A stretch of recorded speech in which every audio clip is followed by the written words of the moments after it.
Scott, The Witcher 4. That's right, I said it. The Witcher 4 will have new gameplay and mechanics not seen in previous games. Tyler Fisher over comicbook.com. The Witcher 4 is set to enter production sometime during the second half of the year, which means it probably won't release until... You ready, Scott? Dude, 2028 or 2029. Oh, man. That's so far in the future, I can't even really think about it. No, it's nuts to think of, right? Absolutely. It's so far away. But well, these last 4 years have really dragged on, so perhaps it won't feel that long. As a cross-gen game available on PC, PS5, PS5 Pro is what I think that should say, Xbox Series X and S, and the next Xbox. This means we have a few years of CD Projekt Red vaguely talking about the game. Absolutely. To this end, CD Projekt Red CEO Michael Nowowski recently spoke about the game with investors, noting it will not just be a reskin of The Witcher 3 Wild Hunt, rather, it will introduce new gameplay design and mechanics not seen in not just The Witcher 3, but also in Cyberpunk 2077.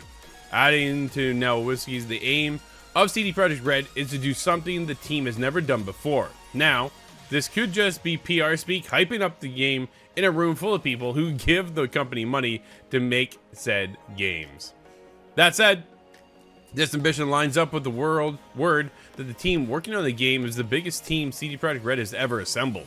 Quote, when it comes to the risks of innovative elements, making a new game is always a creative risk, especially since we're trying to push new boundaries and explore new fields.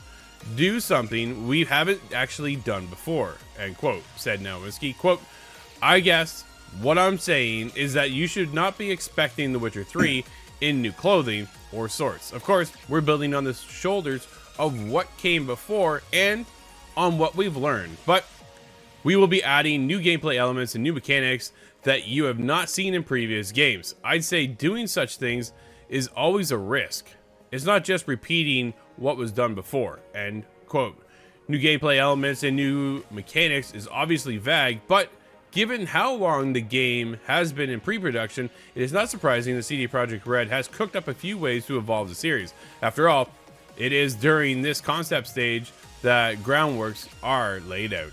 So with The Witcher 4 not entering production until later this year, yeah, like you said, dude, we're not going to hear about this game anytime soon. It's going to be 2028, 2029. But at the same time, Scott, when you talk about PS5, PS6, right? I don't think Sony's going to vary off of their metrics when it comes to how they name the next console. Xbox, dude, all hands are up in the air going, who knows what's coming next? Right? Yeah, who knows how to name that even when it does come. I have no idea. So we'll see what they get into with that one. There's still 24 letters in the alphabet left. Yeah, exactly. I think this is why we saw CD Projekt Red go away from their own engine and move into Unreal Engine 5, right? So now when the new system gets produced, when the new games come out, they're already working on Unreal Engine 5, which, dude, looks absolutely stunning, right? Like, we've seen the stuff that can be created within that engine. Unreal is absolutely unreal. And from there, as Epic evolves that engine, CG Projekt Red is going to work alongside with them to then do the same. But here we go again. Dude, it's that cross-gen support. So how much weighs on, like, they want to come out swinging and be everywhere. Some of us, myself included, dude, guarantee you day one will be on next-gen consoles. That's just how I play, right? Like, we'll be there on day one. We want to go for the next generation. So what does that do to the previous gen? What does that do for the next generation of that game? Instead of just focusing on, here's a PS5 game, Final Fantasy VII Rebirth, prime example, dude. There's no split. It is straight up a PS5 game. And yeah, version parity. Yeah, exactly, right? That's to focus on. And that's what even the director of the series said, is that they were able just to focus on PS5 with Final Fantasy VII Rebirth and not have to worry about to go to another console, go to another platform, go to last gen, right?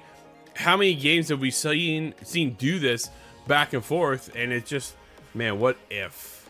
Now I get the install base, though. Don't forget about the install base, and this is why they do that, is because this already has a massive install on last gen. right? You get people, you get the latecomers that come into the platform at the end of the generation as the new one is coming out. Because why? Because it's cheaper. Now is the time to get in because it's cheaper to get into. You buy in, all of a sudden you're there, so you want to be able to cater to the new people who just bought the old gen, but you also want to be able to carry over and get ready for everybody who's jumping on the new gen. Dude, at the end of the day, The Witcher 4 does sound exciting to me, and I'm very curious to see what is new that they're talking about. Well, it's kind of limiting if you're going to hold this current generation in. But then again, the development cycles are so long. You really have to plan for that next generation. But yeah, I don't want to get too excited here because CD Projekt Red hype is one of the worst swords to fall on, I think, in my opinion. But it's brutal. I'm wondering, what are the new innovations they're going to come? What do you think they're going to bring? My first thought is online connectivity. Yeah. And I'm not sure if that means it's an MMO or if it's just a co-op kind of jump-in play. I'm not sure what really is possible. I think The Witcher 4 opens up opportunity of co-op, right? If it's anything on the scale of Witcher 3, dude, like that game is massive. What if you could bring a friend, right? And experience the game with a friend the whole time? I'm down for that. Man, like that'd be an incredible trip. But I guess you can't both be Geralt, can you? Well, that's the problem. So how does this line up now going into The Witcher 4? Where does that play off of in the end of Witcher 3? And then all the DLC that came to follow, right? And do we get Geralt or do we move on to somebody else? Do we get a new Witcher? Do we get a ground up take of, okay, The Witcher is now starting over. We're on to do something completely different. So characters we're not familiar with. We're definitely going to get new characters. But at the same time, dude, when you talk about The Witcher, who do you think about? Geralt and Ciri. Yeah, it's Geralt immediately. Right? He's the go-to. And then you think of Ciri being there as well. It's just like, man. And then the show goes along, right? It doesn't follow the game, obviously. But it's still, when you think of the show as well, dude, it's Geralt. It's Ciri. It's like, there's certain pivotal characters that make the franchise what it is. Having said that, dude, GTA has never had the same character twice.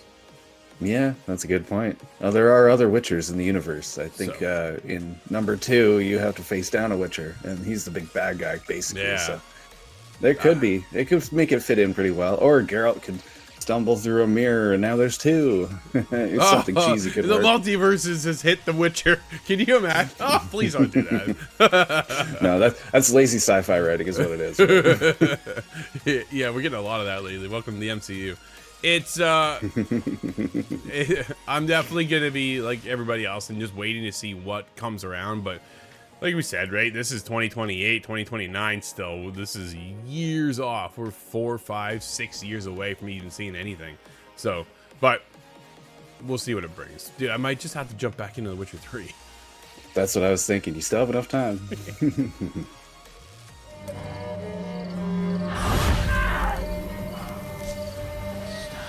You are to bring it, not ogle it.